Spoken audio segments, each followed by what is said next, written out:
So the UK Financial Conduct Authority is launching a YouTube and TikTok campaign warning young investors of crypto. So the regulator says they found a huge understanding gap when it comes to high-risk investments.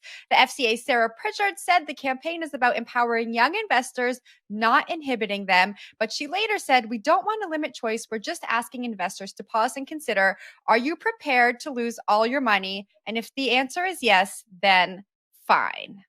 So this campaign is out there to educate the young people. Zach, I'm going to throw it right down to you. I mean, we say that often. I mean, we say, hey, don't ape in more than you're willing to lose, because, hey, some of this stuff is still quite experimental here at this point in time. So, I don't necessarily think that's terrible advice. Before you like ape in your life savings to the latest, DeFi platform that's offering 600% yields, like recognize that something could go wrong with that move. And there's reason for people in positions of power to voice that. So as much as I want to dunk on the FCA here for being like, yeah, don't do it, there is a kernel of truth in some of this stuff. And, maybe it's worth voicing. But again, do your own research, all that good stuff. Crypto, self-regulating power of crypto bets. But I don't know what I'm saying anymore. But I just feel like, the advice may not be entirely off base. But I'm just going to set myself up for dunkage from Naomi on this one, because I see her ready. I see her ready to. I can't wait. Yeah, I am not at all afraid to dunk. Oh, shut up, Will. My God. I'm not at all afraid to dunk on the FCA.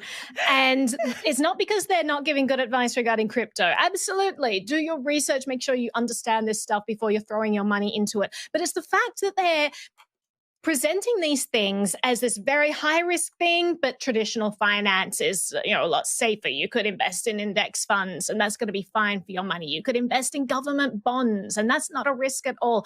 If they're going to be talking about high risk, let's actually talk about it in an equal way. Let's actually talk about the high risk, which is government money. I mean, these agencies, their whole point is to basically advise people to stay away from the competing currencies, the currencies that take the power away from the government. And they're not talking about the risks of the government money at all. When we talk about risks on the show, I think we're pretty even-handed, because we talk about, doing your own research into crypto, but we also talk about this failing, sovereign money system that's happening all over the world.